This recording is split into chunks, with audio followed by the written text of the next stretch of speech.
World Development System. Chapter 311. This father-in-law of mine is a thorough scammer. A few days ago in the Radiant Church, Pope and all the cardinals were present for an important ritual.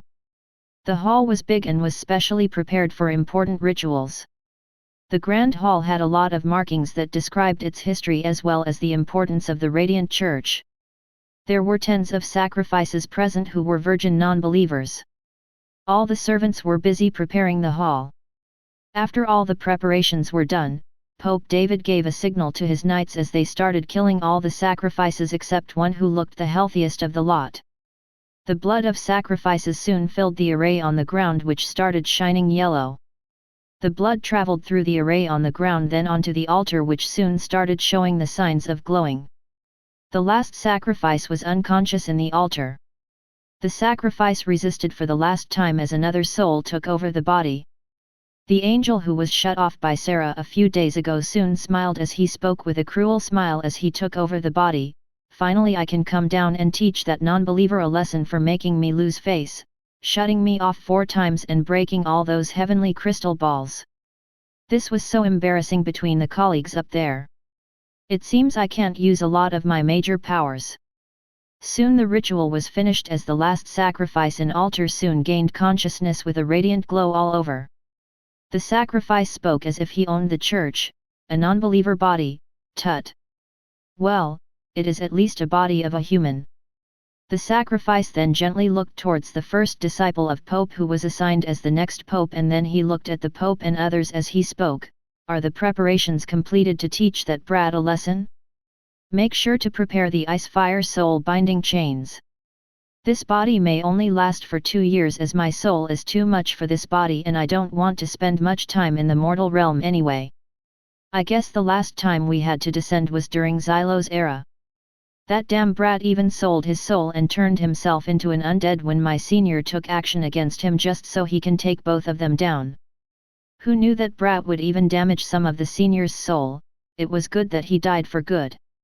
This time, there can't be any mistakes because this brat John can do more damage in the long term. And this time we anyway controlled the spread of undead magic, so chances of failure will be less. However, we must be prepared in case of any emergency. Pope David was quite skeptical, but after looking at the tone and aura he soon judged that it was an angel sent by Lord Irmela. He looked at the altar of angels where he saw the 8th slate shining and soon understood the identity of the soul. Pope David immediately took the lead with his disciple and spoke vigorously, Lord Leo, the 8th heavenly angel of Lord Irmela during the Calamity era 10,000 years ago. We welcome your arrival. Please allow us to make your stay comfortable during your time of visit. As for the preparations, they are complete for a long time, but we were waiting for execution and your arrival. This is my only disciple Renoa. I hope you can shower your blessings on him. Please take some rest so that you can adjust to Archon. Lord Leo had a lot of scorn for the elders in Radiant Church due to his past when he was a disciple 10,000 years ago, and only showed gentleness to Renoa, whose soul had the mark of an oracle just like him when he was alive. Leo nodded as he looked at Renoa and chanted the spell. Soon the spell entered Renoa's body as he spoke slowly, Child, don't resist the spell. This will be beneficial for your soul and future cultivation. Your meridians and soul are being cleared, which will help you in cultivation, magic and resisting soul attacks of demons and devils in future. Renoa, who was quite timid, showed a cunning smile for the first time ever subconsciously since he was made an oracle. He understood that the power balance in the Radiant Church was now being shifted slowly and also understood his worth. The cardinals too watched the whole show from the sidelines as they understood the nature of Lord Leo. Among all this, Pope David was the most happiest as he could now legitimately suppress his rivals and control the church more efficiently. 8th Cardinal Richard smiled cunningly as he saw the scene. I guess Lord Leo doesn't like anyone apart from the chosen oracle. I guess the recorded history is indeed based on facts and there is no manipulation. Then I may make use of Lord Leo's nature against David. Though I have lost a lot of power and influence, but who says there can't be jealousy between a master and disciple? At the same time, in the Undead Island Kingdom east of the Ionanoer Kingdom covered by violent Seabolt, there was quite a hubbub. In the throne room, an undead opened his eyes, which was full of wisdom, emotion, and wrath unlike an undead. He spoke slowly but firmly with a smile as he saw the glimmering crystal ball with scenes of radiant church summoning an angel. At last, they have arrived. I have been waiting for too long, and going there to fight would have been a lost cause. I wonder which character forced those assholes to come down here. I need to investigate this new guy called John, since he is able to force them to come down. This time, there will be a big show for those entities called gods and high demons alike. The undead witch was full of mighty aura, summoned his undead minions to make preparations and went back to rest in a different position. Back to the auction. The host of the auction immediately announced the start. Dear guests, we would like to update you all with some good news. Just recently, the Sky Pharmacy's disciples were able to forge the longevity pills. The formula for the pill was provided by His Majesty John himself. The pills made by the disciples have 50% to 70% efficacy as compared to the previous pills, which could increase 25 years of lifespan. However, we are still researching and trying to improve the formula of the longevity pill.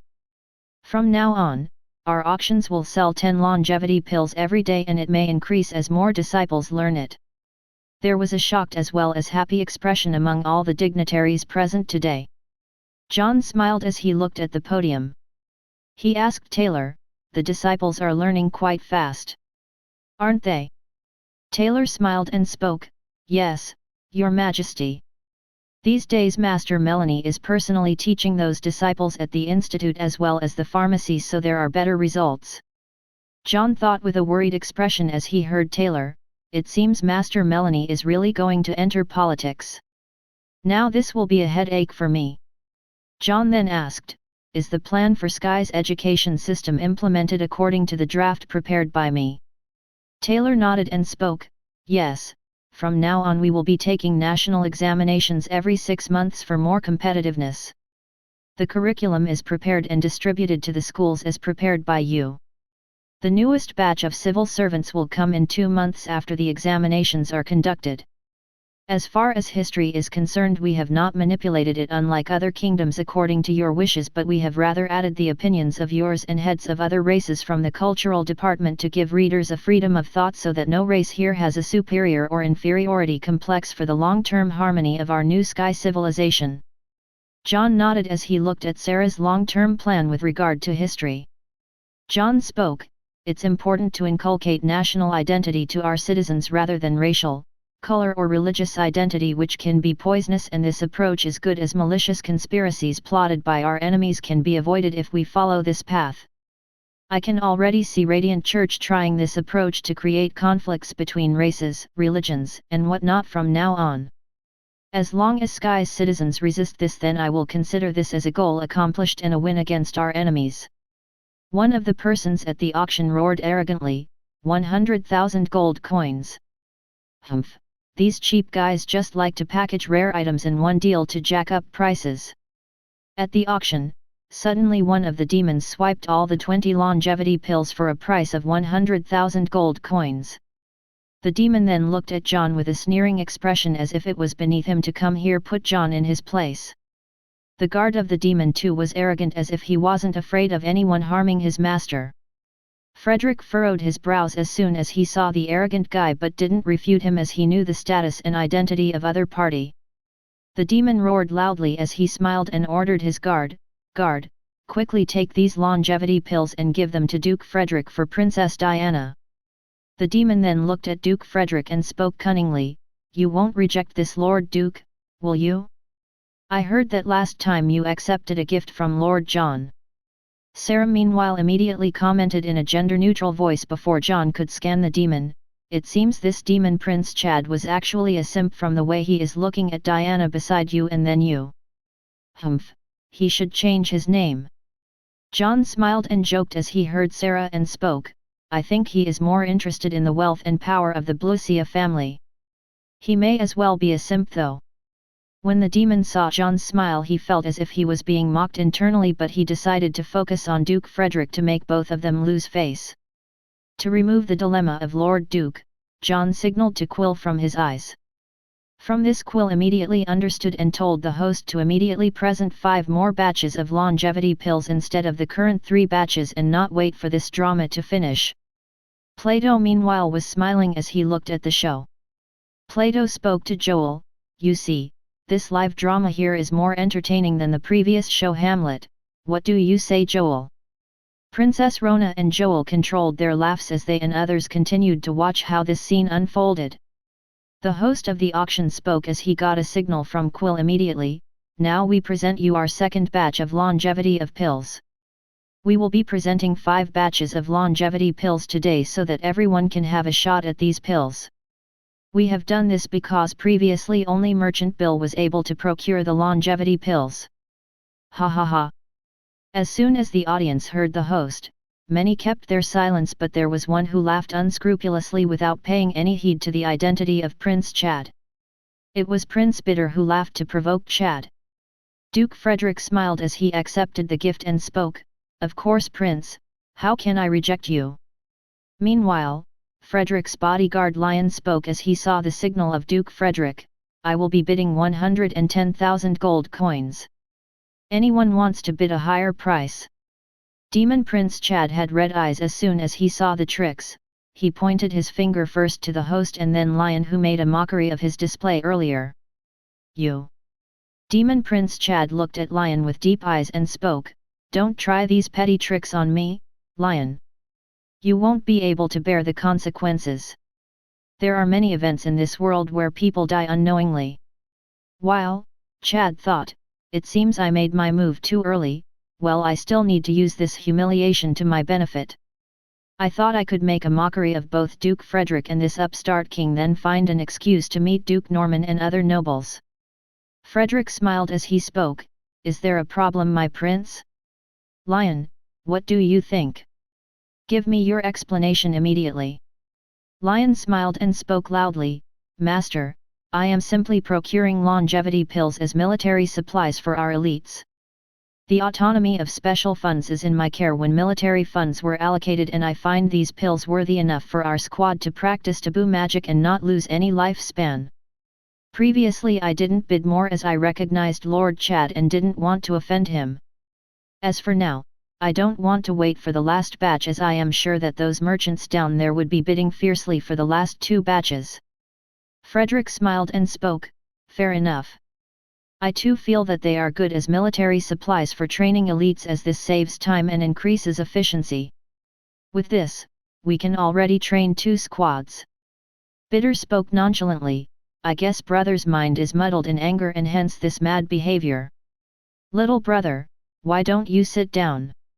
Do you want everyone in the hall to wait for you to end your clown-like comedy show so that the auction can proceed? Look, even that host has stopped as everyone is focused on you so that he can look for more bidders." Chad immediately muttered, "This dirty-blooded asshole. From where did he get the balls today to defy me so openly? He wants to gain the favor of Blucius and that upstart? It seems my deal with Draco has been leaked and hence his move. Looks like I can't float on both the ships now that Bitter has made his move." Chad's guard, who was beside, spoke immediately, "Lord, it won't be wise to attack them now. Even Arzaz is present here.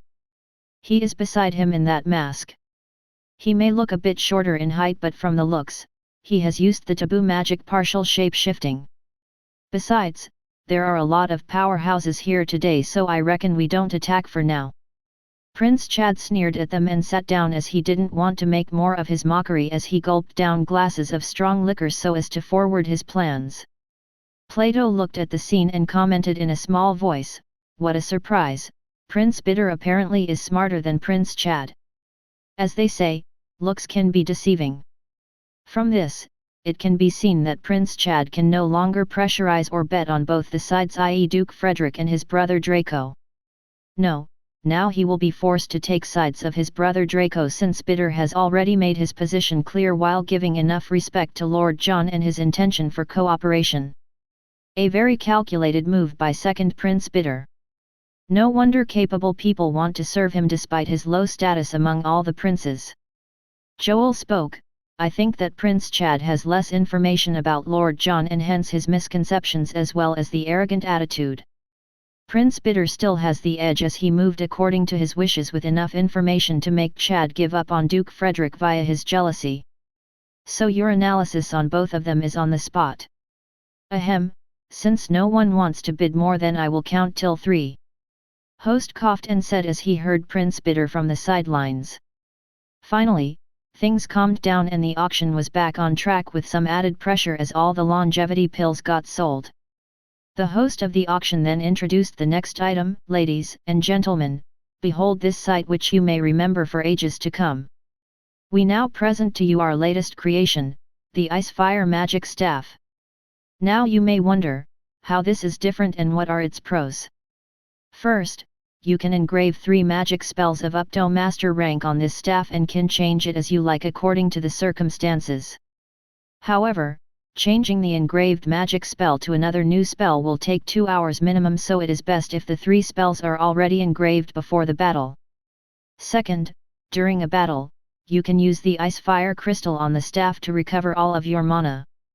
The power can only be used once a day. Later you will have to replace the Ice Fire Crystal.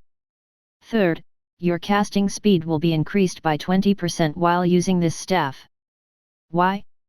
Because this staff is specially processed to better communicate mana between the user and the staff.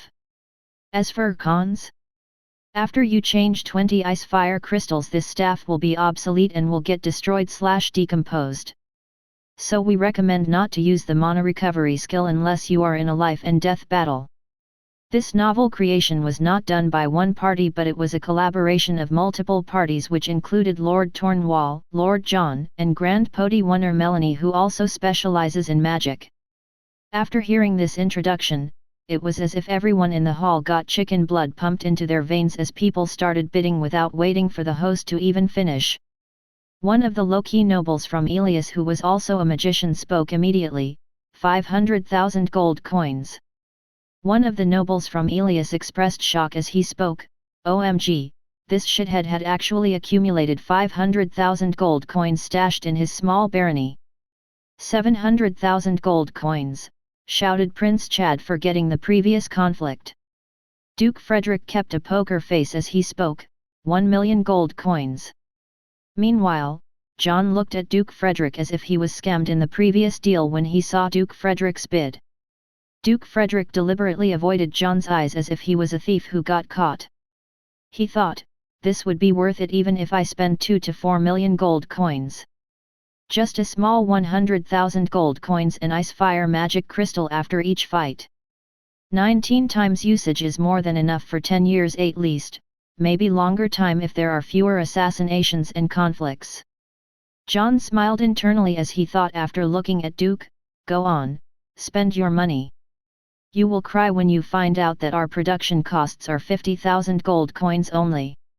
The only con now is the production rate of 20 per month by the Magic Staff Factory. Anyway, I just now understood how deep your pockets were, so this information was quite valuable. Diana, who was beside John, laughed as she saw the interaction between John and her father. She spoke mischievously, it seems you were scammed by father in the last deal. Of course. He has deep pockets, or else why do you think that the Fire Abyss royals covet the Blucia family? However, he is a miser thorough as most of the time he is robbed by my mother and big mother. So over time, he has learned to hide his money. Just watching him first bid 1M for this staff means that this staff actually has a minimum value of 5M gold coins. John was quite surprised as he heard this from Diana and slowly understood the nature of his future father-in-law. John muttered slowly, this guy is more shameless than I am. A thorough scammer. Diana smiled as she heard him and then looked at her father and thought how he would feel when he hears the production cost of this staff. John then spoke, hey Diana, if he is a thorough miser then how do you get all that money to spend everywhere you travel? Diana rolled her eyes as she spoke, obviously my mom's provide it most of the time. Or I simply blackmail him about his secret stash. Well, I haven't taken any money from him for a few months now after I came here, as most of the investments are giving good dividends over here. Chapter 312, The Blood Bone Marrow Cleansing Pill. Prince Lukov, who didn't show himself earlier, spoke his bid with an authoritative aura, 1.3 million gold coins.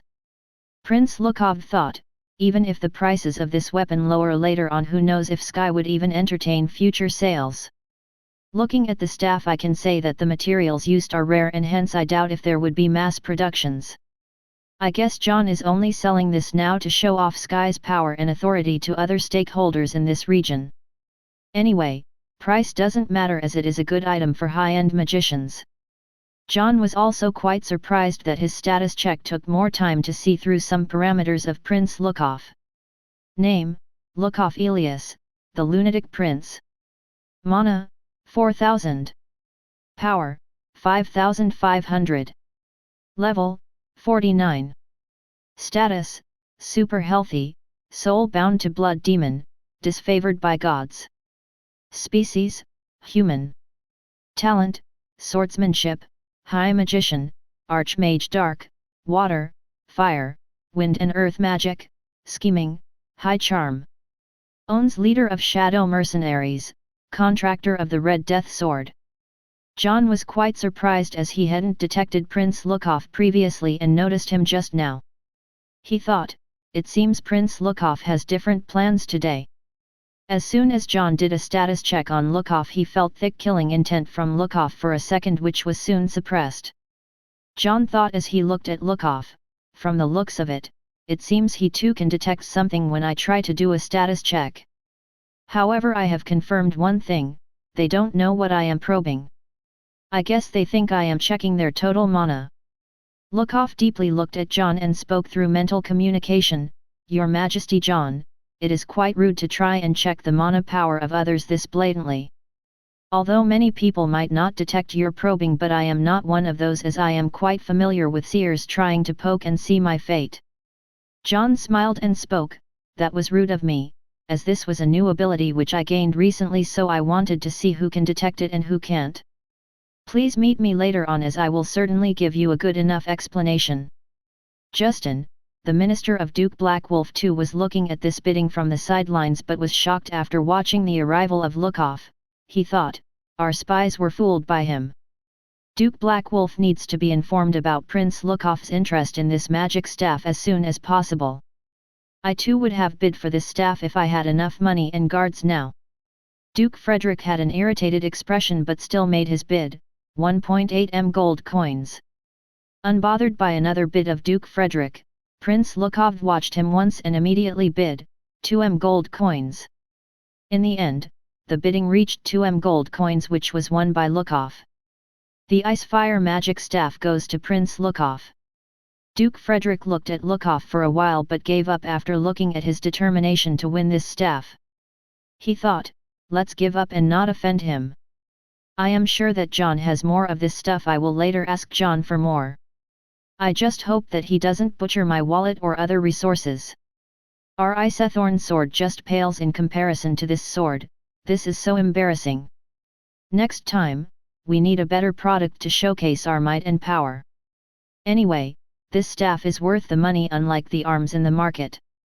John then signaled Taylor and spoke to him, do you know the financial position of both the princes of Fire Abyss, i.e. Chad and Bitter, here today?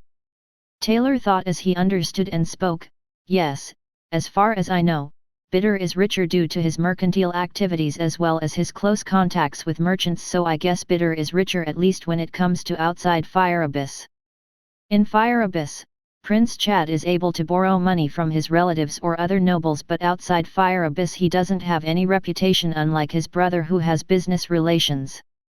John nodded and smiled as he spoke, I intended to give that treasure to Fire Abyss family directly via Ein or our ambassador at the Fire Abyss Kingdom, but let's use it this time to teach that guy a good lesson. Since that guy wanted to humiliate me last time, let's see his humiliation today. Auction that treasure of Fire Abyss family next. Let's see what sort of tricks he will apply this time around.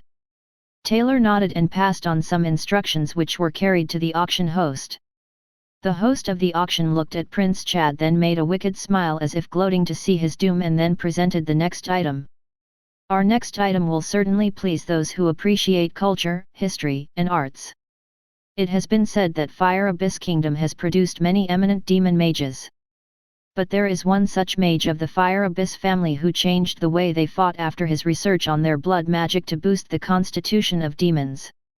That's right, the revolutionary mage from 500 years ago, Cromwell Fire Abyss. We present you the Cromwell's scythe. Though this treasure is rusted and doesn't have enough power, but it still has value as a cultural artifact. The authenticity of this treasure has been done by our appraisers. As for the source, it was sold to us by one of the merchants who chanced upon this treasure, not knowing the origin or worth of this treasure. We normally wouldn't auction this type of treasure and were going to send it with the Fire Abyss diplomat, but since there are two princes of Fire Abyss family, we were in a dilemma and hence have decided to auction it. We hope that the Fire Abyss family is the final owner of this scythe. Prince Bitter, Prince Chad, your men can come up and check the scythe for authenticity.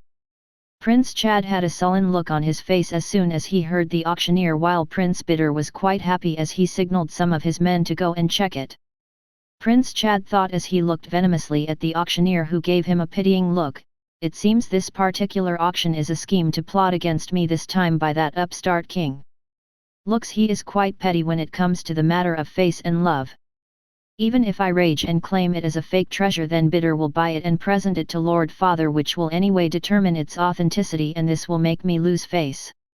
And if I try to buy it, that too is a losing game, since I might not have enough funds to compete against that dirty-blooded asshole." After looking at Chad's look, Chad's advisor then spoke, "My lord, it is better if we don't do a bidding war, as he will eventually win right now.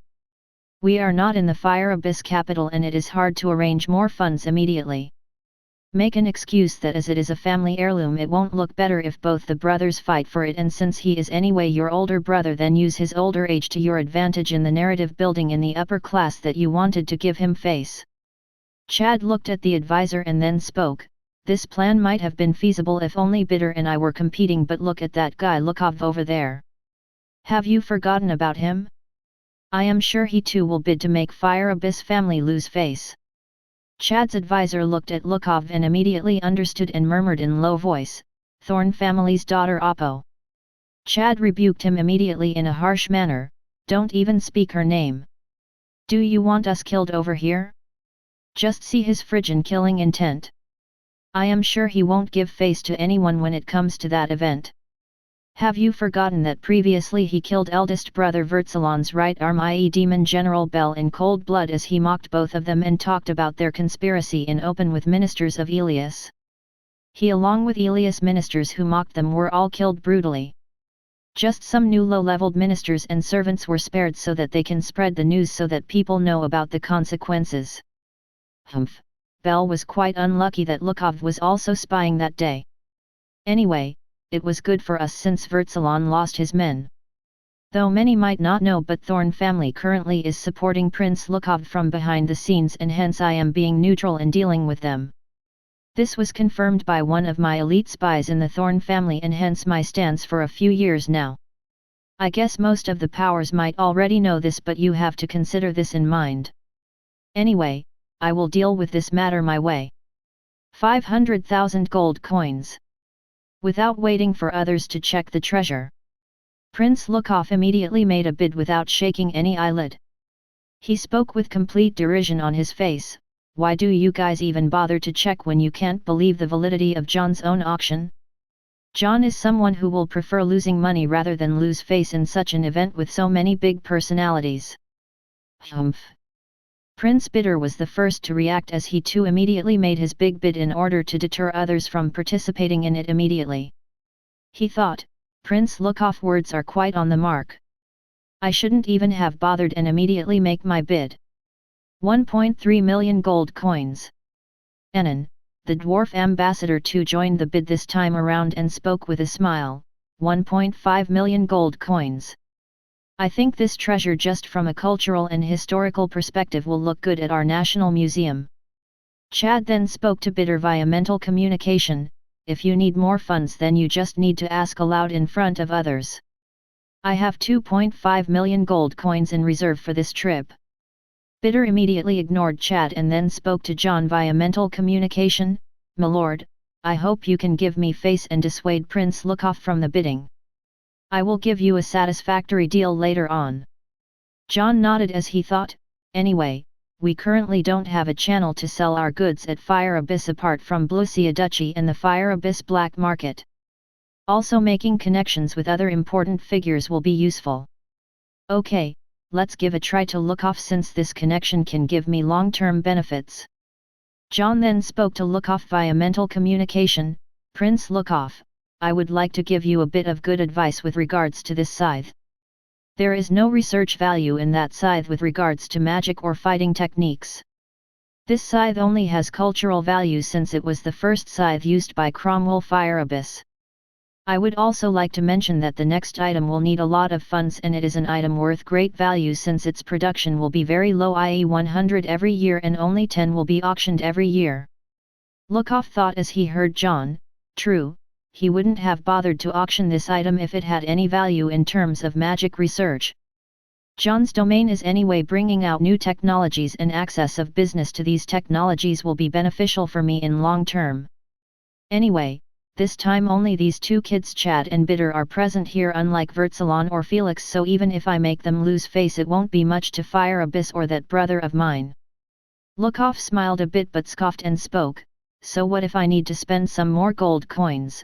Making Fire Abyss lose face will be worth it. I have anyway been given a good loan by your Sky Central Bank for 5 million gold coins for our new business. However, it looks like this scythe really does not have value in regards to blood magic as I too can't feel anything, so I will give you face this time since you helped me with ballistas to bring that mouse out of his hole during the last battle. However, you better present me a worthy item in our meeting this time. John smiled and nodded to Prince Lukov and then informed Bitter via mental communication, Prince Bitter, you better give me a good answer later on since I barely managed to calm down Prince Lukov and make him agree to my demands. Prince Bitter didn't have any hopes on his request, but after hearing John's answer he was quite surprised and nodded to John and made his action. As if showing his determination, Bitter spoke with an authoritative tone which surprised everyone including the diplomats and Lukov. 2.5 million gold coins. After looking that no one was making his bid, the auctioneer spoke, 2.5 million 1, 2.5 million 2, 2.5 million 3. The Cromwell's scythe here goes to Fire Abyss Prince Bitter. Chad had an angry face as if he had eaten a fly and lost face after looking at Bitter and his inability to buy the national treasure currently. Chad muttered, anyway, it is better that I didn't bother bidding and lose more face. Chad's advisor spoke, yes, my lord, we will make sure that this auction doesn't stain your reputation. The auctioneer presented the next to everyone present. Ladies and gentlemen, this time we have a new item for everyone which will certainly surprise and satisfy everyone present here. Our Sky Research Center has recently made a new pill. It is called the Blood Bone Marrow Cleansing Pill. Its effects are as follows. 1. It regenerates any missing parts of a living body, i.e. bone, flesh, and blood regeneration. It can be applied to all species regardless of race. 2. It cleanses the blood and magic meridians of the body, which can help you in increasing the magic power as well as improving the quality of magic power. This also improves the physique of your body. However, please mind that it won't help you in eradicating diseases or curses. Nonetheless, this is our best item today.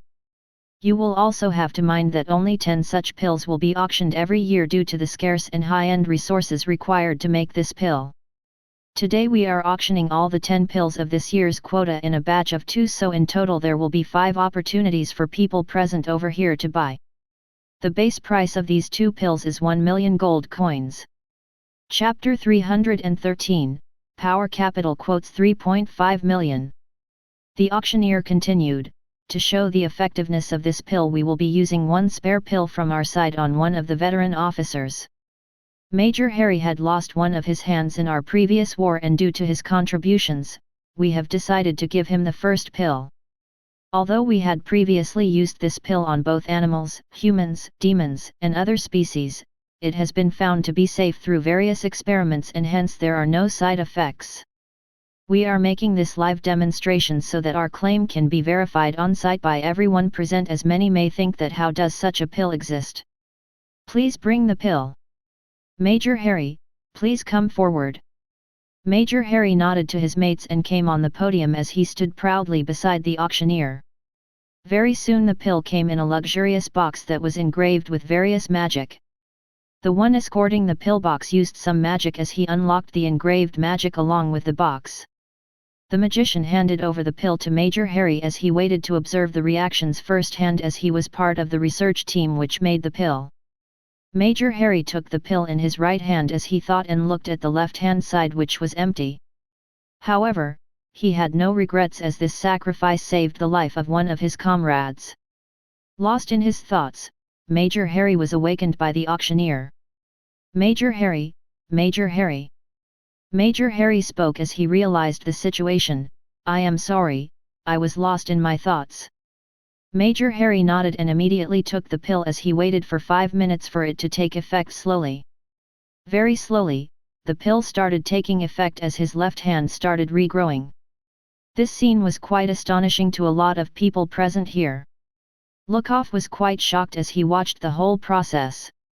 He thought as he looked at the pill, why didn't this appear 8 years ago? I could have saved those 2 lives. The demon Baon along with that kid who was present in the auction too was quite surprised after looking at the effects of the pill. The kid with Baon spoke, this pill is so expensive. If it was cheaper then I would have bought it for Uncle Baon. Why is he given the pill and not you, Uncle Baon? The demon Baon knocked the head of the kid as smiled and spoke to him, don't speak ill about Major Harry. He was one of the superiors in the navy. When I was with him, he was the one who cared and saved most lives of our men when he was on the battlefield. He is someone who most deserves this pill.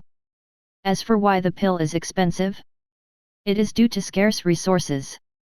Do you think such an effect would be possible if it wasn't rare? Anyways, now that Sky has made progress in bone, flesh, and blood regeneration medicine, then there are various possibilities available now. And I only have an injured leg, unlike him who lost his left hand. Very soon there were shocked expressions on the face of a lot of people who were present here. Even Mist, who was usually calm, couldn't help but have an astonished expression when he saw the effect of the pill firsthand. John smiled and thought, why didn't our longevity pill have such a reaction among these people when it was presented to the world? I guess it is due to its availability over the centuries. It seems Arlen might even swallow the pill from his eyes if he looks any longer. From the reactions, I can say that our military is most excited about this pill. When the research paper was shown to them 2 months ago, why did they shrug it off? I guess it is too unbelievable for them. Alas, this pill really requires a lot of high-end herbs, and the price of those herbs will only increase as we start buying them more in bulk. Just making one pill required 400k gold coins worth of items and labor. This is also the reason why we have a base price of 1 million gold coins for 2 pills. Just the amount of effort and resources poured into this pill will make countries weep tears of blood. If not for the millions of permutations and combinations of simulations provided by the system, it would have at least required 200 years of continuous research and investment to make this pill or a genius. Immediately after watching the effect of the pill, Myain, who was invisible in the auction, made her starting bid, 2 million gold coins. She thought, I currently have 2 million gold coins in hand, I should have brought more for this occasion. If I can get this pill with all the available funds right now, it would be considered a success. Aman family getting its hands on this pill would be a boon for us. I hope this bid can deter others already, or it is a gone case. Bidder 2 made his bid after watching the effects of the pill firsthand, 2.1 million. Very soon, other bids started coming in from the various diplomats. 2.2 million. 2.4 million. Chad 2 thought and made his bid, 2.5 million.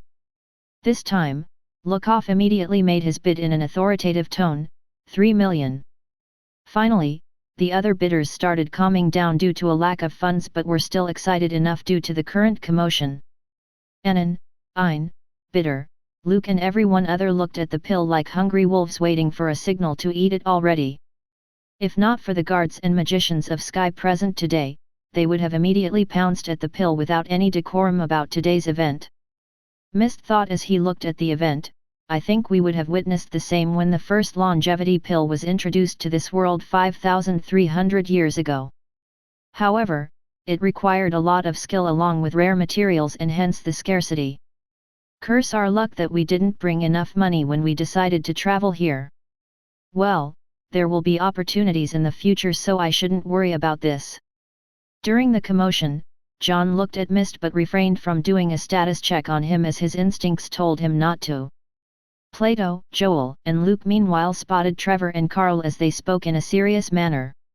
Luke spoke, "We are currently in shortage of funds, however, if you guys can fund us with 1 million gold coins today, then we will consider this as a great service to the crown. Our goal today is to win one set of blood bone marrow cleansing pills for our treasury. For this help, you guys can officially get help from the crown while you are conducting business in Elias. We may also introduce bills which may favor you." Joel thought as he looked at the current situation, it is good that we brought the merchants with us as it was a military cum civilian agreement between Sky and Elias. Trevor and Carl were thinking as to what benefits they could extract from them. Plato, looking at their expression, understood that they are playing hardball since they had an upper hand today. He spoke, "Trevor, I can help you in lobbying the bill for opening up the medicine business which your family creates but is suppressed due to Radiant Church, while you may also get my backing from behind the scenes in the name of official policy of Elias. While Carl, I can help you in acquiring materials from Sky for your real estate business. I think you already know how difficult it would be to import anything from Sky currently, even if we may ease our policy due to the new North-South deal." Plato thought as he looked at both of them, "Originally I wouldn't have bothered about this thing, but after watching the diplomats of other countries today, I am sure that I will be cursed by His Majesty Lionheart if I cannot acquire this type of pill for him. So it is better if we remain safe."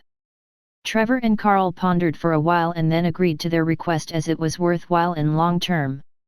Meanwhile, Lukov smiled as he saw the third gong from the auctioneer as he announced Lukov winning the first set of pills. Mayane bit her lips as she understood that she couldn't get these pills today and will have to wait for the next opportunity, or at least 1 year. Mayane sighed as she thought, "I guess this is my fault for less liquidity and more scattered investment due to my greed. Well, I can't help it since what is done is done. I guess His Majesty John will use this as a bargaining chip in future negotiations." Very soon the next batch of pills was auctioned and won by Plato and others at 2.8 million gold coins. Ein, the demon ambassador at Sky, won the next set of pills with Prince Bitter and Prince Chad at the price of 2.9 million gold coins.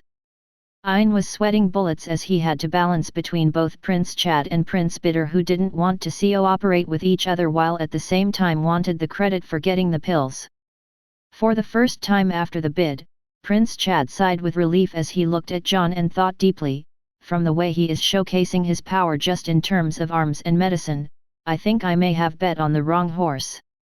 I think I need to change the chief spy over here at Sky since I didn't get enough and right information on His Majesty John.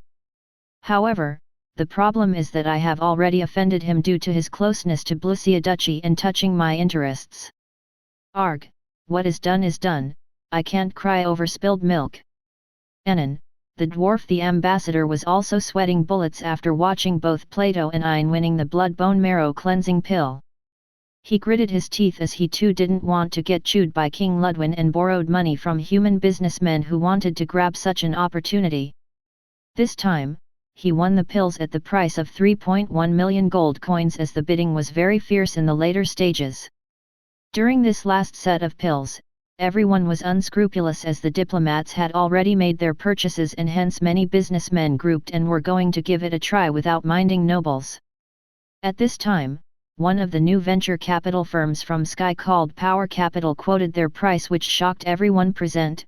Power Capital quotes 3.5 million gold coins. The representative of Power Capital was Dwayne, who looked very young. His age was 22 currently. He had black hair and an average build with a slight tan. He is the grandson of the merchant named Bill. Even John was quite surprised at the creation of a venture capital this early, just before he set up the Securities and Exchange Commission.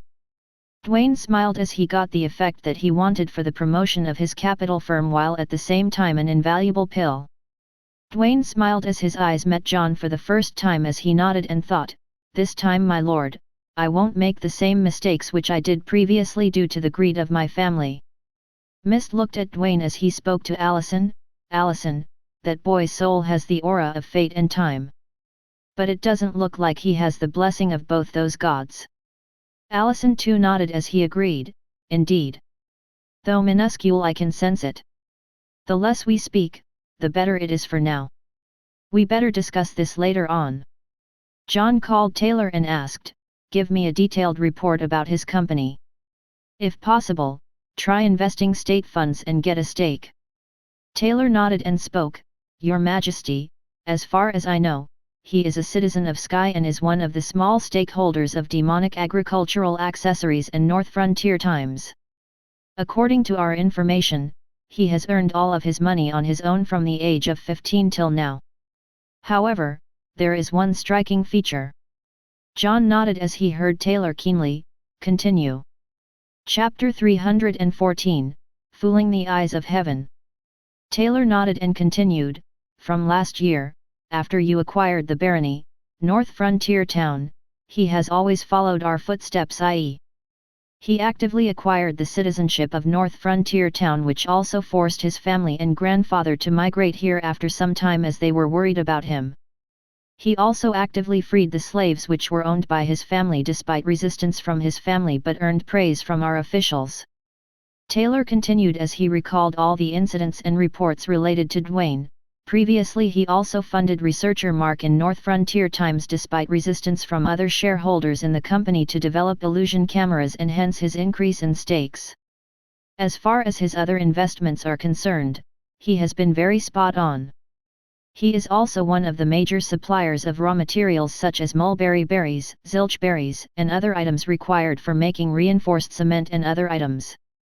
Previously also he tried to get some shares of Blue Paradise at 5 times and 10 times the premium value, which shocked Her Highness Diana and others, but was rejected since Blue Paradise didn't have any funding problems. According to the evaluation of our officers and commoners, he is a model citizen and businessman for Sky. Currently Power Capital has assets worth 27 million Sky dollars, out of which 13 million are invested in various startup companies, 1 million in real estate of North Frontier City and $4 million in real estate of Golden Spring City and Aurora Island.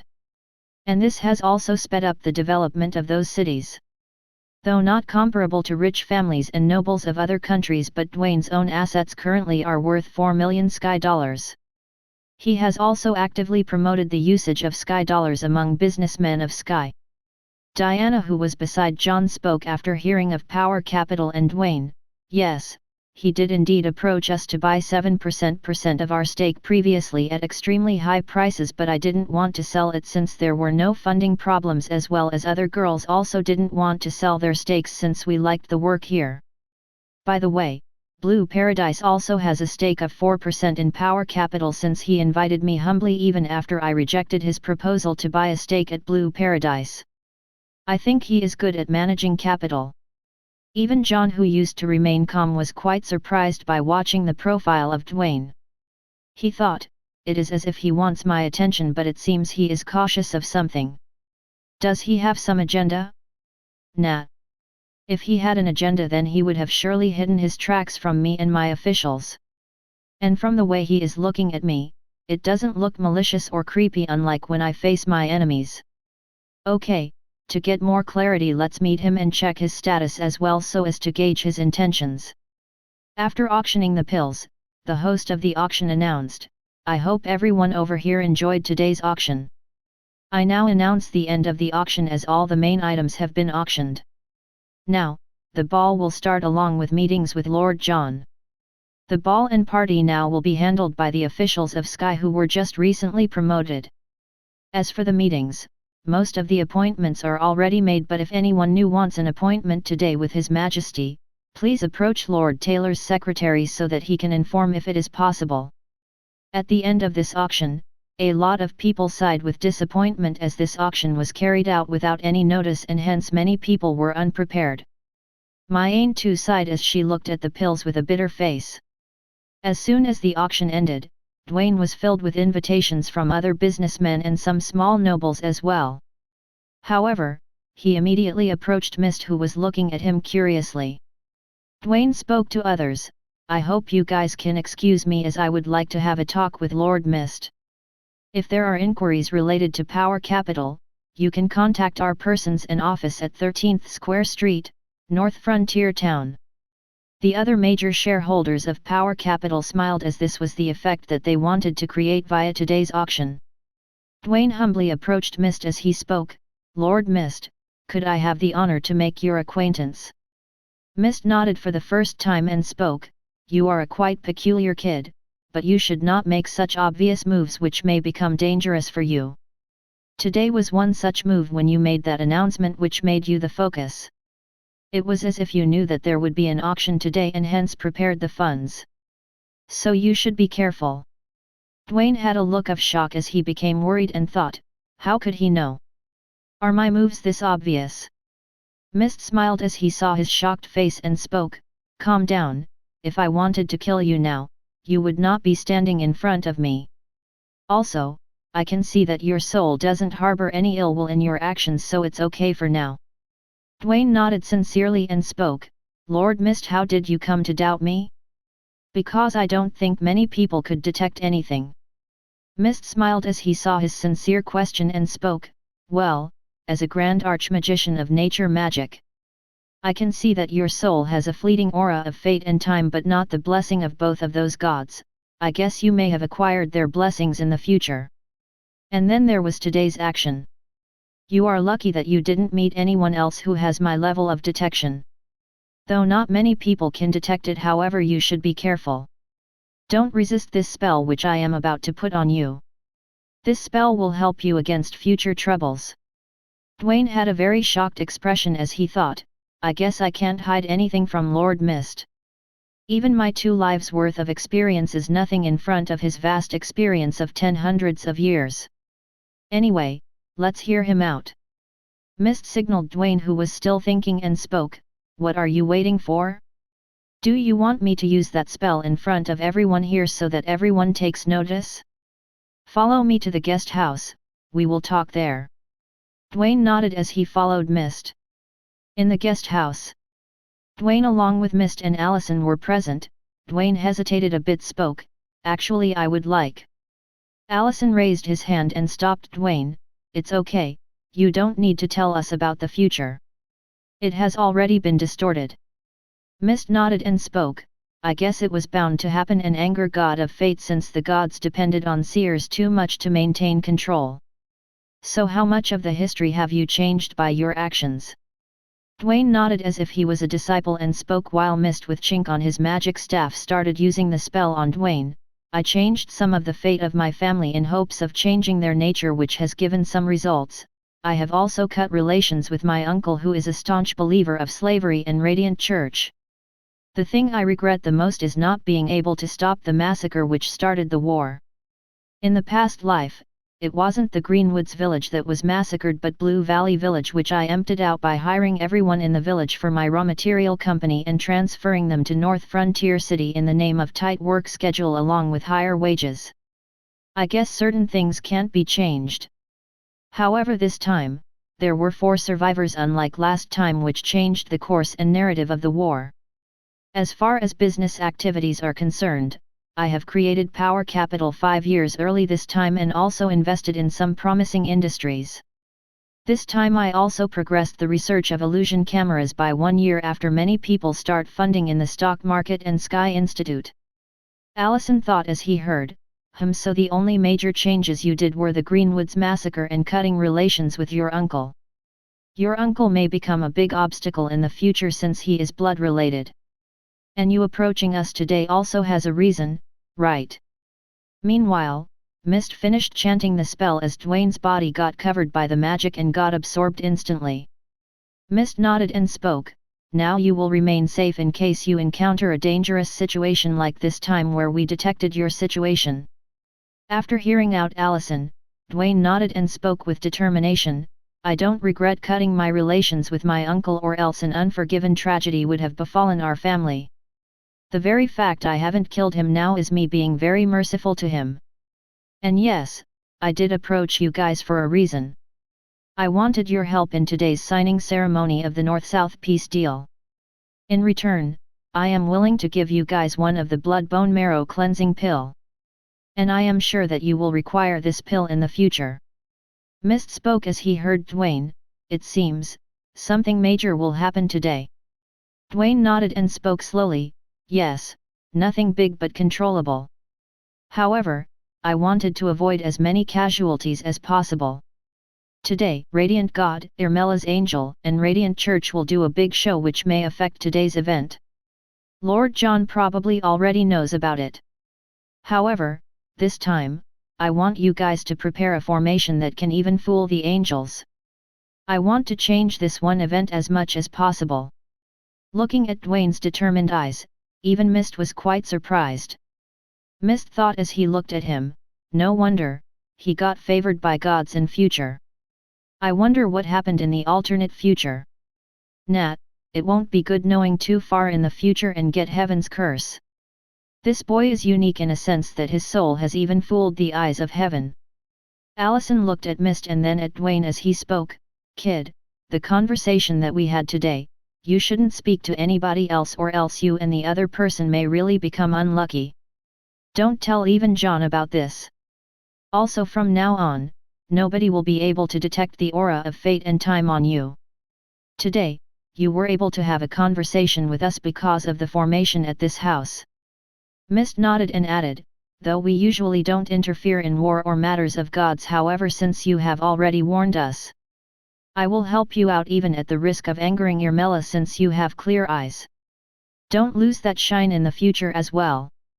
Chapter 315, I need to be careful with my vocabulary as well. What a mess. After his successful meeting with Mist, Dwayne came back to the ball and immediately asked his secretary to ask if he could meet His Majesty John and make an appointment today. Dwayne's secretary came toward him spoke, regarding the query, I have already made an appointment with His Majesty John. I have also contacted Her Majesty Mayane for us to sell the second blood bone marrow cleansing pill. However, before buying, she wanted to meet you in person. She is on the second floor ballroom. After reaching the second floor ballroom, Mayane spotted the secretary and then Dwayne as she judged him. Your Majesty Mayane, I heard that you wanted to meet me in person before making the deal, Dwayne asked as he saw Mayane. Mayane nodded as she looked at Dwayne, yes, your way of attracting more customers for your firm has interested me. Meanwhile, you also are making a profit by reselling the pill and making some connections. I saw that you went to meet Mist first, so my guess is that you sold your first pill to Mist.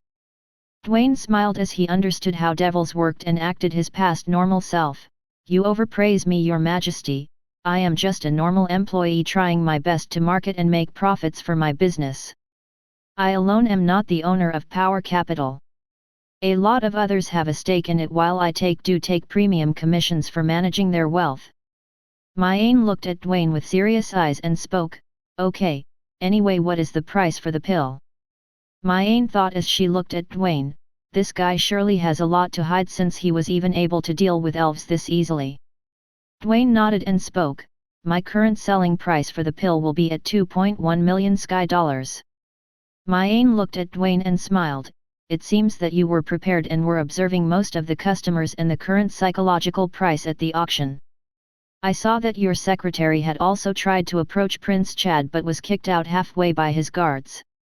Anyway, I currently only have 2 million gold, so this will be my take it or leave it offer.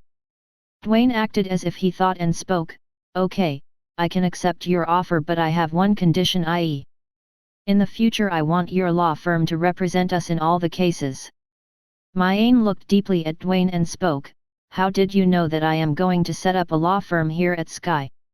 Currently, only the important officials and John himself know about it. As for representing your company, I guess we can do it, however if you are scheming something against us then don't blame me for being ruthless. Dwayne nodded and spoke. Actually, Lord Jean recommended your law firm as he was also in the loop during the meeting when the talk about Amin Law Firm was going on. I just wanted to be the first customer of Amin Law Firm and also owe a favor. Who knows, in the future, I would require your help in curbing my enemies. Also, I have heard that devils are very well versed when it comes to the use of laws and also terms and conditions while making contracts. After hearing his explanation, Myain nodded and spoke, fair enough. A plausible explanation. Here is the bank check for 1.8 million gold coins. Dwayne's secretary was confused when saw only 1.8 million. Dwayne slapped his secretary's forehead and spoke, those 200k are the signing fees for the next 3 years. Myain furrowed her brows and spoke, it is 2 years only. From the 3rd year, our fees will increase appropriately according to the performance of our law firm as compared to other law firms. By the way, this is standard for all the companies unless you represent the state or the top 5 biggest companies of the state. Dwayne thought, I guess even I can't be cheeky and increase the years in the contract. Well, this is still a very good deal and contract. Later on when Sky and Lemuria's relation grows, their fees will be in millions due to them being the best. Now even his brother won't be able to bother our firm this time. Dwayne cheekily smiled and spoke, okay, I just wanted to confirm one thing, how will you handle cases if there is a conflict of interest? After hearing his doubts, Myain spoke, of course, since you are the first customer, your interests will be considered first even if someone is my relative, so you don't need to worry about that. It is like a first come, first serve basis unless there is an extraordinary situation that can only be solved with a settlement. Later on, Kane here will send a copy of the contract to your office. Dwayne smiled and shook hands with Myain, happy cooperation. I am expecting a lot of your help in M&As and stock acquisition under the radars. Myain remarked, radar. Dwayne thought, oops, it seems radars are still being developed by His Majesty. I need to be careful with my vocabulary as well. What a mess. Dwayne, I mean stock acquisition from behind the scenes. Myain nodded, okay. Both Dwayne and Myain left after their conversation. Dwayne thought as he finished most of the work, we marketed well, got 3 big connections at the cost of 1.5 million gold coins. Gaining Master Mist's favor was the biggest gain. Now only my meeting with His Majesty John is left where I need to be careful, as Master Mist spoke. At the same time in John's office, Prince Bitter and his guard Arzaz were in a meeting with John and Taylor. After sitting down and not speaking for some time, John spoke, okay, let's not beat around the bush and get to the point. So what is your proposal? Prince Bitter nodded and signaled Arzaz to bring out the box. Bitter spoke as soon as the box was put on the table, Your Majesty, I think this item will be very helpful to you if you wear it in today's peace deal signing ceremony. I have some information which will express my sincerity to make an alliance with you. John looked at the box, then at both of them, as he thought, from the way he is guarding the box it seems it is a good treasure. Let's scan it. As soon as John scanned it, he found out the results. Scan complete. 1 magical demonic box. Effects, good for storing artifacts and consumables from prying eyes. 2 Amulet of Thorns. Effects, can protect against godly attacks and reflect 2 times the power using up the mana. Consumed, 2/3. Reflection status, you have enough mana to reflect the attack. Inwardly, John was quite surprised after looking at the status and judged that something will surely happen today. John looked seriously and spoke, looking at this box and artifact. It seems that something big will surely happen today. Continue with your information, if it is worthy, you will be repaid in kind. Bitter smiled as this was the exact situation that he wanted. In fact, he was glad that his brother Chad immediately got baited previously. He spoke, okay, I won't beat around the bush. According to the talk in the underworld, Radiant Church may do something big today to warn others and spread their message. So we recommend that you should keep this amulet with you in this signing ceremony and use it when the time arises. Even if you can't use it fully, it will still protect you. This amulet has the power of reflection as well if you have enough mana. This can only be used once more as it was already 2 times in the past. John furrowed his brows and spoke, Underworld, why haven't I heard about it? Is it a place where we can travel and what sort of place is it? Now, it was Arzaz who spoke, My lord, the path to Underworld is not open. The portals to other worlds are mostly closed and only opens in case of extraordinary circumstances. We get information from our ancestors and demon gods when something major happens. Anyways, gods and archdemons can't descend here due to certain laws.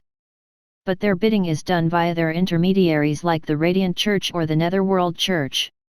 I think, this time there might be a lunar eclipse on all the 3 moons of Arkan together or a solar eclipse depending on the situation. This rarely happens unless initiated by gods. John nodded as started understanding what was going on. John thought, I should very well start the promotion of electricity and lights today and slap the face of Irmela. This occasion might as well become a good promotion for our products. John nodded and spoke calmly, Okay, fair enough, I will believe you since I can't detect any lies from you nor can I see how you may benefit from telling me a lie. I can also see that you have shown enough sincerity as this artifact is quite precious and is invaluable. Taylor, go and make preparations for the safety of our guests and also inform Vlad about the same. But don't make it obvious. Also, make preparations for the usage of all sorts of light bulbs in the winter castle where the signing will take place. It was anyway waiting for the perfect inauguration. Taylor nodded and immediately headed to make preparations for today's signing ceremony. John thought before speaking, I am feeling quite generous today since he helped me slap the face of Chad and then also this artifact which will be a great help against Irmela's lackeys. Okay, I can make one exception and also judge their thinking based on this interaction. John then spoke to Bitter, Okay, what sort of compensation would you like for this information? I can only give you what is within my capabilities currently but I will fulfill if it is possible. Since I can't name a price, you can get any sort of 2 techs which includes our strategic products. Bitter had his eyes open and spoke with shock, Any tech? Even goo? Arzaz furrowed his brows as soon as he heard John and then watched Bitter's reaction as he stopped him and spoke. It was Arzaz now who spoke without letting Bitter speak, No, we don't want the tech as it would be too disrespectful to Sky. We would like access to your intelligence network i.e. Sky's intelligence network and Blucia House's intelligence network via you on the affairs at Fire Abyss which may affect Prince Bitter directly or indirectly. We also want access to buy your main products like the printers, illusion cameras, reinforced cement, etc. whenever it is open to the public at the market price or lower if possible. We don't want any monetary compensation. And also we want a promise. Bitter then looked at Arzaz a bit angrily but then calmed down.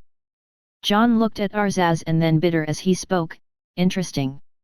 Okay, since I have made a promise to fulfill it as long as I am capable so don't hesitate. Continue, what sort of promise do you want? Arzaz nodded and spoke, protection and backing of Bitter in case his life is in danger. Even at the cost of war with Fire Abyss or any other country if he ever escapes here.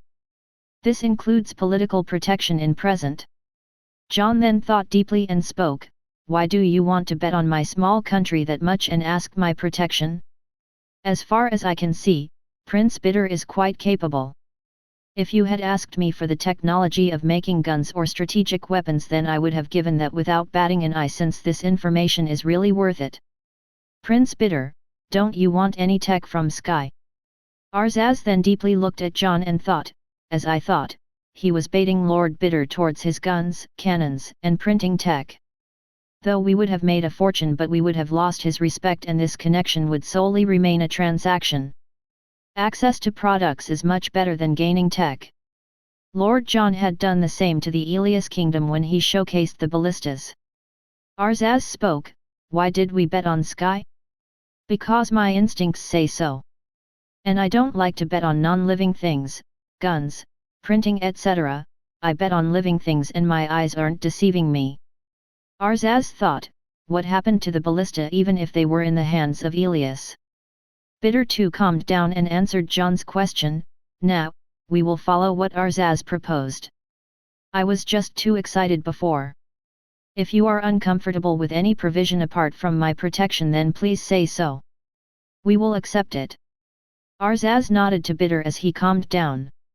John then looked at Bitter and thought, it seems that his situation at Fire Abyss is complicated. I guess it is from his birth. And this guy Arzaz too is quite strong at 46 level while having Fire Demon transformation. John nodded and spoke, no, I don't have any problem with the conditions. As I will anyway gain the Fire Abyss market if we cooperate, so I don't have much to lose apart from the last condition, but since I made the promise, I will accept it. I will get Quill to make an official contract if you want one. As for the sensitive tech items, as long as we are selling it to the public, you too can buy it. Bitter nodded and spoke, happy cooperation Lord John. John too nodded to Bitter and then Arzaz as he spoke, happy cooperation, you have a very wise advisor by your side. Cherish him unlike that dumb Prince Hector. Both Bitter and Arzaz laughed as the meeting came to an end.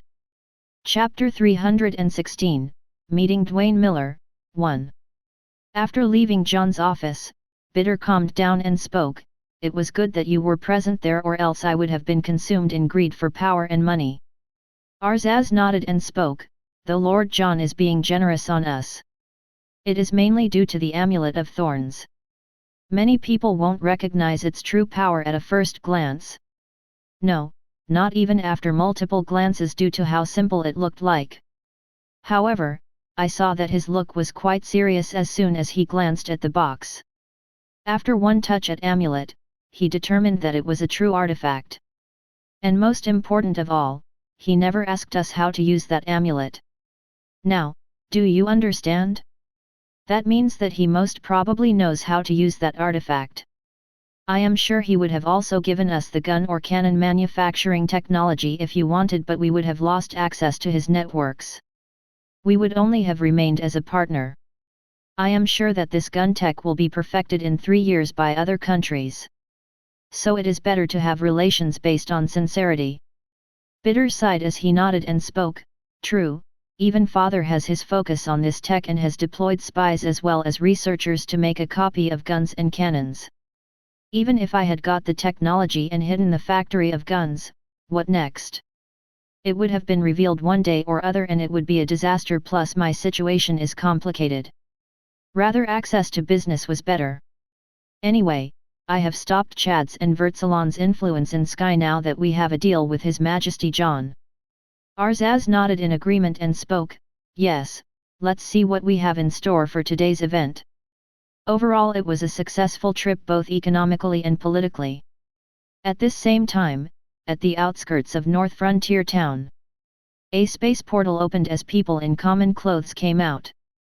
The leader of this group spoke as soon as he and his mates took ground, such a filthy air, not even a single radiant church is in sight in this town. You guys should have coerced him and at least made a foundation of Radiant Church in this sinner's site so that people could at least be influenced underground and revolt later on. Always fighting head-on doesn't work, sometimes coercion is required for our end goal. This time it was the Southern Bishop who spoke, we will keep this in mind for future purposes Lord Leo.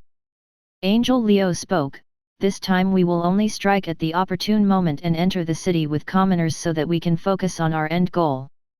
Is that clear? Yes, my lord. Everyone spoke in unison loudly. Leo nodded and spoke, okay, let's enter. I hope no one creates a commotion unless I order you to start. Everyone nodded and followed Lord Leo. At this time, Dwayne was in John's office. As soon as Dwayne was inside John's office, John scanned his status. Status scanning. 321. Name, Dwayne Miller. Mana, 3000. Power, 2400. Level, 27. Status, healthy, mutated soul. Hard to comprehend. Species, human. Talent, good investor, foreign policy expert, magician space magic, sealed, scheming, high charm. Further scanning. Owns power capital. After further scanning, it was determined that Dwayne's soul has traveled back in time. This is a hypothetical theory based on the past actions of Dwayne and Dwayne's current soul form, which might have been integrated, i.e. present soul and future soul must have fused with the future sentiment, gaining superiority. Now, this is interesting, John thought in surprise as he looked at the youngster in front of him. John nodded as he thought, anyways, this status scan has given me enough information about the reason for his actions. After the previous scan, host is recommended that he stops plagiarizing things from his previous world and rather use the items from my world. John nodded and spoke, welcome Mr. Dwayne, I recently heard a lot of your company. Your previous show was quite interesting. The most interesting fact is the operations of Power Capital. I may have not noticed you previously. I heard that Power Capital is the major shareholder of Demonic Agricultural Accessories, North Frontier Times and Illusion Cameras. Anyway, without wasting any time, let's finish the talks and we may meet again later. Dwayne nodded and spoke, you overpraise me, Your Majesty. All of this would have not been possible without you. My reason for this appointment was that there might be an attack at this North-South peace deal signing ceremony by the Radiant Church, and hence my abrupt appointment. John furrowed his brows and thought, even our ghosts couldn't find out about it just until now when some suspicious individuals came to the city. How could he know that? I guess Sarah's hypothesis indeed is right. John smiled as he spoke teasingly, I wonder where you got this information. Dwayne saw John's expression, which was calm, and thought, it looks like His Majesty already knows about the attack and is probing me. I guess I was worried for nothing. In the previous life as well, the matter was settled quite easily by Lord John himself. Anyway, I better make use of the excuse. Dwayne, who was already prepared firsthand, spoke after hearing John, it was actually from Merchant Network and spies at the Radiant Church that I got to know about it. The thing is, one of my uncles is a staunch believer of Radiant Church and hence I always kept an eye on their activities. John shook his head as he looked at Dwayne and thought, a white lie, I guess. Even our merchant spies and ghosts all around the Radiant Church couldn't find about this attack, then there is no chance that he would know unless he is a cardinal of Radiant Church. It seems, Sarah's hypothesis is 99% correct, or he is a seer. I guess he has his reasons to lie and hide. I better not probe since I know it. I should anyway try to probe him about the future trends and dangers for Sky. Chapter 317, Meeting Dwayne Miller, 2. John didn't probe more about the information and spoke with a cruel smile as he talked about Radiant Church, you don't need to worry about them. Our men are already working to welcome our guests. John continued, anyway, I heard that you have been supporting a lot of our policies, whether it is the abolition of slavery or promoting the Sky Dollars. After hearing about your actions, I am very satisfied with them. If you have any problems in the future, then you may approach my office or our Minister of Law, Quill's office. Previously I didn't notice, but it seems that Power Capital is also a stakeholder of Demonic Agricultural Accessories, North Frontier Times and the recent Illusion Cameras. From this, I can see that you have a very keen eye when you are investing in companies or individuals. So I would like your opinion on some of our state matters. What do you think should be promoted first currently in Sky? Dwayne was quite surprised as he heard John praise and thought, as I thought, he is always prepared and hence has been the most capable ruler in the previous world. However, I better not tell him anything unnecessary that may change the current path.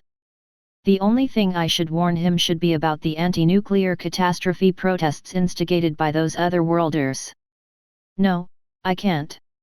If Lord John suspects me to be a spy, then that would be bad, since the research is currently being conducted by the top secret DSDR lab that is directly under his supervision along with Lord Tornwall.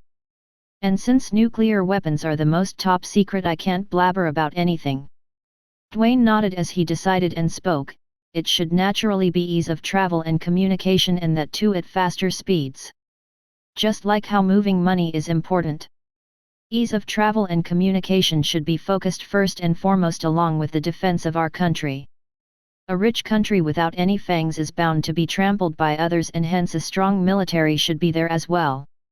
Other than that, I hope we can do regular background checks on the private media companies that may try to influence the culture and politics of our country. Who knows, we may miss some entertainment companies that may be up to some mischief after becoming mainstream. John sighed and thought, I am already focusing on that. Roads, ports, radios, bicycles, then carts, and then cars. Arg, this is the problem with time travelers. Anyway, he has given a hint about the problem with entertainment industries, so it is better to do background checks instead of enacting some policies. John spoke, we are already focusing on that along with improving the quality of citizens by educating them in important fields so that there is better efficiency. Do you have any suggestions on what should we avoid? Or on what should we specifically develop? And about the performance, among the state and private companies, which do you think will perform better? Dwayne sighed as he thought a bit and spoke, if we really want to focus on something, then I suggest that we focus on food. Of course not natural food, but one that is engineered in a way that enhances the physical capabilities of humans, demons, devils, beastmen and other species. But if it is developed, then I hope it is only circulated within our military. As for state and private companies? If it was other countries, then I would have no doubt said private companies, but if it is Sky, then I am 100% willing to bet on companies that are led by you. That is also one of the reasons why I wanted a stake in Blue Paradise, even at 10 times premium, since it is a semi-private public enterprise and has enough backing along with a good brand name. As for which company I am most optimistic about? It should be the Sky Central Bank. John thought as he looked at Dwayne, he believes in state companies. I guess he knows about the trajectory which I am going to make for those companies. How does he know the term brand name? Now, this term is not yet popularized, but he still spoke. I guess it is still hard to dig information out from him. Anyways, I will increase the funding on improving products for now. Dwayne continued as he spoke, as for dangers, you should be wary of Prince Charlie and the venomous Prince Hector. Prince Hector may pull another stunt in the future, so it is better to be prepared. John nodded as he noted down everything and spoke, okay, what do you think about Sky's future politically, economically, culturally, and militarily? Dwayne was about to speak as he stopped and then spoke after thinking, politics is something which is ever-changing and can't be predicted by normal factors. Economically and technologically, we will be a powerhouse. Culturally, people here in Sky will be united, whether it is short-term or long-term. I am very much sure about it. And militarily, it depends on many factors, so we can only strive to improve as fast as possible so as to avoid dangers. John thought as he heard Dwayne, it seems he doesn't want to change the politics by influencing me. He has some doubts about us militarily, which means that we would sometimes face dangers. Anyway, it was a good meeting if Sarah's guesses are correct. John nodded and spoke, it was good meeting you and it has been very valuable after hearing your insights. I will make sure to make some policy changes when I return. If you want a stake at Blue Paradise, then you can meet Quill and buy it at 5x the current price. The amount of stake would be 6%, you will also be given your voting rights and you or your company can appoint one director for giving your opinions.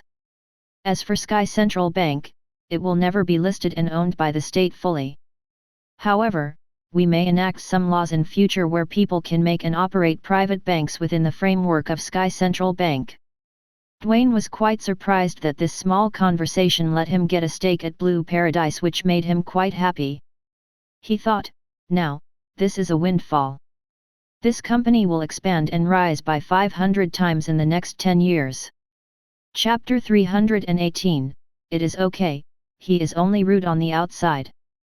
Dwayne smiled and spoke, thank you very much, Your Majesty. I will take my leave now. John nodded as he spoke, it's okay. Investing in Blue Paradise is your personal decision, and since you had an interest in it, I only made it easier for you to get a stake in it. For now, you can leave and go to the party. I may call you in the future for further consultations if you don't mind. Yes, Your Majesty. Dwayne almost made a fist pump when he heard John, but he kept his calm as he nodded and left for the party. He thought as he left, this time I can influence the trajectory and avoid the problems which Sky would have faced previously. This time I will also try to influence the bad MNAS of Blue Paradise so that the expansion is good and efficient. However, I need to be careful and not offend Queen Diana, Queen Eva, Queen Sally, Queen Josephine, and others. Especially Queen Mayane. I heard that she was quite ruthless at that event. After Dwayne left, Sarah spoke again inside John's mind as he called Quill. After further analysis, it is highly advised that the host doesn't plagiarize the literature of your own world for your safety. Even though you translate the literature and change names, it still doesn't change the themes. So it is better to let literature rise by itself and hence avoid trouble. John thought and asked, "Okay, I won't plagiarize from my world and rather buy the literature from the system." Happy? Anyway, why can't he be a reincarnator and why instead he is a time traveler? Analysis failure, no information on reincarnation. He is definitely a time traveler. At least his soul is definitely a time traveler. This is proven by the fact his soul is mutated. Please provide more information on souls and magic so that the system can come to a better conclusion. John sighed and muttered, "Anyway, let's call Plato and finish the minutes of the previous deal." Quill came inside John's office as he smiled and spoke, "That guy Dwayne must have given you very valuable information as you decided to give him 6% of the state's stake right now at this time." John too smiled and spoke, "It's okay, I am just cultivating good citizens. A small reward is nothing in front of the long-term macro interests of Sky which may decide the future. BTW, we will be focusing more on food research. The focus of research will be to re-engineer food so as to enhance the physical abilities of humans, demons, and other species. So try investing more in this department. And also increase background checks on new entertainment companies. And yes, increase surveillance on Prince. It seems he may try to pull something in the future. Report to me about his movements all the time. And even his butler Alistair's movements." Quill nodded as he noted and spoke, "I guess the information provided by that Dwayne guy is related to Prince Hector and to put an increase in food research. Okay, I will personally monitor it.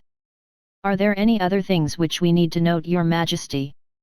John looked at his memo and spoke, "Try to find out about the movements of Prince Charlie as well. And yes, bring in Annan and then later Plato so that we can conclude our important talks. As for Baron Mendez, is he present for today's signing ceremony or not?" Quill smiled as he took out the documents and spoke, "Okay, I will try to keep track of the movements of Prince Charlie. And yes, Baron Mendez arrived just today. Lord Plato was quite bitter when he saw him and protested to us immediately via the embassy that he shouldn't be allowed as they didn't the Baron, citing Mendez's current identity as a Baron of Elias. In return for allowing him to attend the ceremony, he is requesting to meet General Endo before the meeting deal. Of course, I have quashed his request immediately. The important thing is that this time Princess Rona has also arrived to meet you in person to conclude the talks. She is the youngest sister of Queen Cecilia." John thought as he nodded and spoke, "It's okay, she too can come as she would most probably have executive authority. I guess she is here for some benefits as well as the prisoners of her faction. Bring in Annan first." Quill nodded and spoke with a serious expression, "What about those guests from far lands? Do you have any other instructions for Grey, W.D.S, Mad Berserker, and others? They are currently keeping an eye on their movements with the binoculars and our spy merchants. Currently, they are near the square." John smiled mysteriously and spoke, "No need to worry, Master Vlad will guide them and take care of those intruders appropriately. If we start a commotion already before the ceremony then it will affect us badly. Plus I want to see what are they up to right now. And yes, try to get a stake in power capital for our state companies." Quill nodded as he noted and left. Meanwhile, after Dwayne arrived at the party with a contract to show his shareholders, He gave the contract of Blue Paradise's stake to his secretary and immediately went to meet Mist. This movement was noticed by Myain as well. Mist sighed and thought, why is he so obvious when meeting me? And why does he trust me so much? Is there something wrong in his brain? Mist sighed and spoke to Dwayne, looking at your happy expression, it seems that the meeting was very fruitful. Dwayne nodded and spoke, yes, I had informed Majesty John about the attack and he was quite calm, so I guess he already knows about the attack. Dwayne then narrated the whole conversation to Mist and Allison. Mist thought quite thoroughly after he heard about the conversation between Dwayne and John and spoke, you had such a long conversation with His Majesty John even during this important period, it seems he valued your opinion quite highly, or else such amount of time would only be granted after today's signing ceremony, as there is very little time today.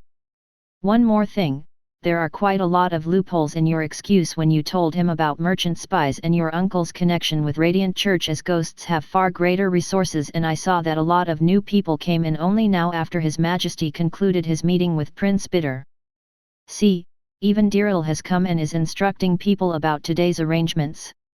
Well, he didn't dig, I guess he thinks that you didn't want to reveal your sources, or he may be thinking something else.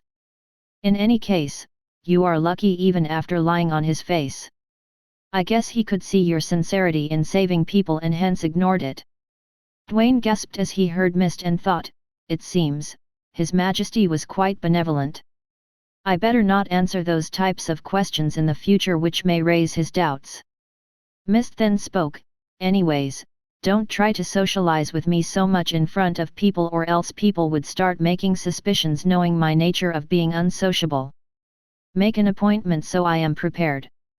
Dwayne nodded as he left and thought, it's okay, he is only rude on the outside.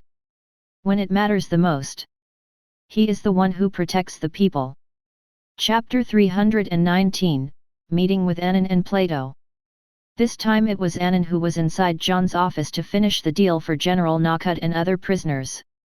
John looked at Annan and spoke, okay, we will not beat around the bush.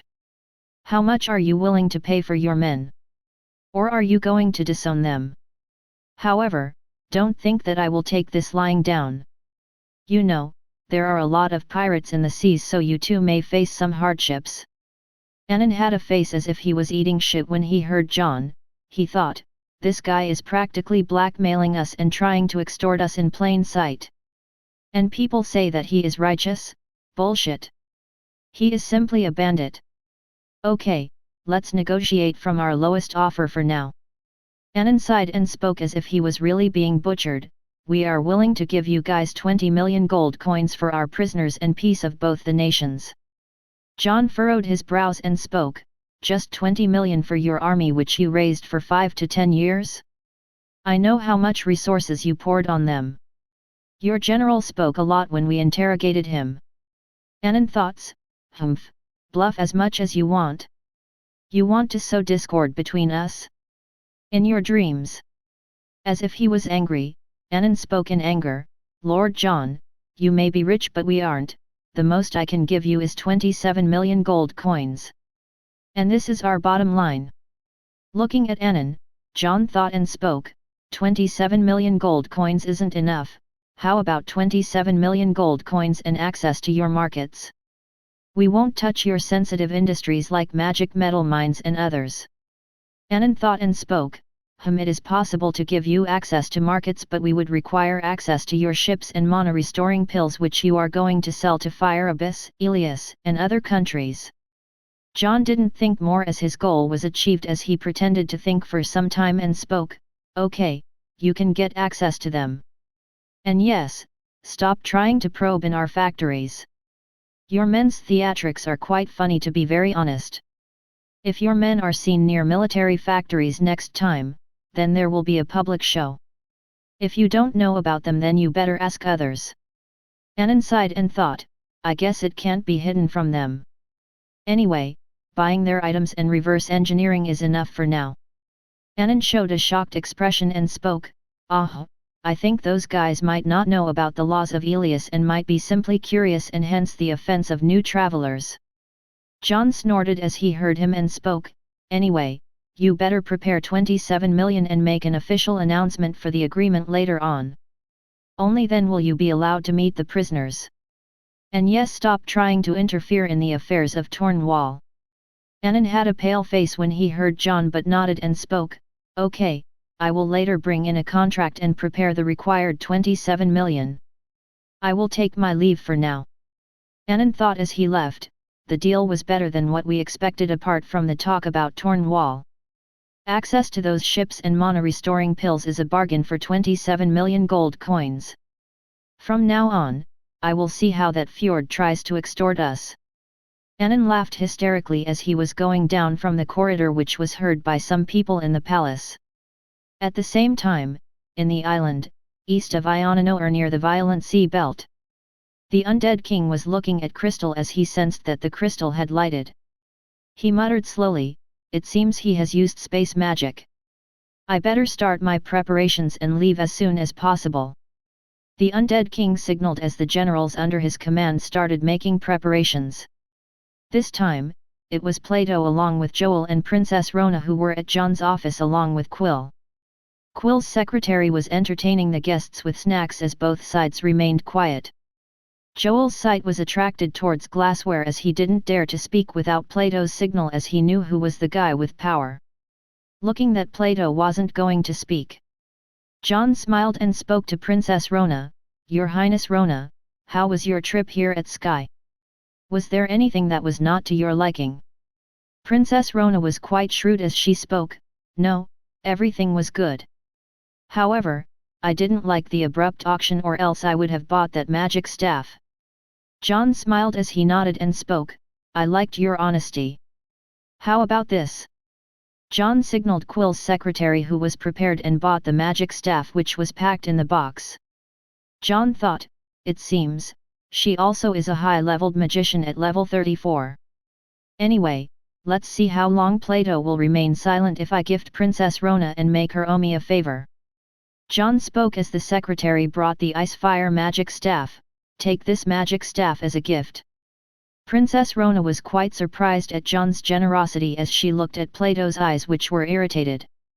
Before Princess Rona could say anything, Plato sighed and spoke, Your Majesty John, let's not waste our time and get to important discussions. Let's first finish today's agenda which is related to the North-South peace deal. John spoke as if he was uninterested. Haven't we negotiated the terms already? I thought this was just a meeting for namesake. Okay, what are your requests? I will do what I have in my power. Hearing John's tone, Plato was quite frustrated but swallowed it as it not the time to fight. Okay, I heard you are selling mana restoring pills to Brindil. As far as I know, you promised that we too would have access to it if we are sincere enough. Comparing your deal with Bryndll and comparing your deal with us. You are simply butchering us. Just 27 million gold coins for their prisoners of war? His bragging just pissed me off. John thought as he heard Plato, it looks like that Annan deliberately spoke about our deal to Plato. John spoke harshly as soon as he heard him, please remember, you guys were the invaders and as for Brindil their navy simply didn't know where they were going and hence the misunderstanding in our conflict. And what are you going to do about the Greenwoods village massacre? You know, we have witnesses when this incident took place. Hearing about the Greenwoods massacre almost choked Rona and Joel who were simply eating the snacks leisurely. Joel thought as he sneakily looked at the duo, it seems he still won't forgive Lord Hector. Anyway, these are just scaring tactics. Rona meanwhile thought as she pitted Prince Hector, it seems nephew Hector has made a stubborn enemy. He is quite lucky that he isn't assassinated up until now. Plato like his usual self spoke without minding John's fake rage, we are investigating that case, after we find the perpetrators we will tell you the details. For now, Antonio is under house arrest at Baron Mendez's domain but he too can't be suspected since this seems like a sinister plot of those mercenaries to bring down the noble's honor. However, we want the same treatment as Bryndll's. Chapter 320, How can this be possible? Watching Plato's movement, John spoke, okay, that can be possible but we want Greenwood's village in return. Also, you might not know the intricate details of the deal with Brindil, so you don't need to be downhearted. Annan might just be instigating you by hiding many facts, as this may be related to Tornwall and others. Plato furrowed his brows as he heard John. That is not up to me, your majesty, it is the domain of Baron Mendez. John smiled as he spoke, and Quill bought the contract. Well, you don't need to worry about him, I had briefed him on the details and he has agreed to sell it to me. Here is the contract. Anyways, there is nothing in Greenwood's village right now apart from some broken homes. Plato looked at John and thought, since there is nothing, that is why it bothers me. It seems this was his target all along. However, mana-restoring pills are more important right now. However, he will certainly make a show at Greenwood's village in the future from the historical perspective. Arg, if I reject it now, then King will certainly blame me for rejecting such a juicy deal, as the elders are already dancing on his head. Even if I explain him, he won't look at the long-term perspective, as mana-restoring pills are more important, and all the blame will fall on me. Princess Rona and Joel too remained quiet, as this was a sensitive matter. Plato gritted his teeth and spoke, okay, we will accept it. However, we have another request. John was quite surprised as he looked at Plato and spoke, go on. What is your request? Plato signaled as Rona spoke, we hope that we can redeem General Endo and people of our factions. For this, we are willing to completely lose face against Prince Hector. John thought of his conversation with Dwayne a bit as he nodded and spoke, okay, but I have another request, you have to be hostile politically to Prince Charlie as well. After signing this agreement, we will not be able to report on the scandals and actions of King, Queen, other concubines, the Duke, and the princes apart from Prince Hector. But if I sell you the printing press, then you are free to attack your political opponents, so including your political opponents, you have to just release some scandals of Prince Charlie. Previously I heard from Taylor that you had a meeting with Mr. Donovan, and it seems you were interested in media companies for development in Elias, so this will be a win-win situation for us. Plato heard John and spoke, Prince Charlie? Isn't he just a nobody in the race to the throne? Why are you interested in him? Rona too nodded as she found it difficult on why Prince Charlie would attract his attention. John nodded and spoke, I guess it is natural that I shouldn't be concerned by a nobody, but it seems that this attack has some relation to Prince Charlie as well. When our interrogators talked to Antonio, he told that after Prince Hector's conversation with Prince Charlie, he started ignoring the instructions and opinions of his counselor Alistair. He thinks that this whole scheme was the work of Prince Charlie, so I want to see his next set of moves. Plato too noted down about Prince Charlie as he got angrier about the events which lead to this war. He thought, okay, I have one more target now on my hit list to take down politically. I should make an appointment with Prince Hector even if he is hostile. This time, it was Princess Rona who spoke, if he is as sinister as you claim, then it might be difficult. Plus you buying people is already absurd enough. John slanted his eyes a bit as he looked at Princess Rona, who raised the topic about buying people, and spoke, okay, continue. What are your requests? Princess Rona smiled and spoke, we want access to your educational institutions for our people when it comes to higher studies, especially medicine. I heard that your educational institutions are open to all the general public of Skye. I also heard that you were quite close to Princess Sally. So we would like to propose an alliance via marriage. John thought a bit as he thought about his conversation with Sally. He spoke in a dispassionate voice so as not to get found out, though we are close, it would be problematic if her mother is in hostage at Elias. So it won't be good if we are allied by marriage. It will be a loss of face for me politically if people say that I am controlled via Elias. So it is better if. Looking at John's dispassionate answer, it was Plato who spoke immediately as if he was already prepared for an answer, that won't be a problem. How about this, you get married to Sally and I will personally escort Princess Sally's mother from her exiled palace in Redwood City. And this will give King Lionheart the reason to pacify the masses for a sudden reduction in aggression from both sides. This way both sides will have enough reason to back down for a peace deal and pacify the masses who want bloodshed. John smiled as he thought, it seems, Lionheart just wants to save face so as to not be seen as a loser and doesn't want to use her mother as a hostage. I guess they were probing me if I was too close to Sally or not.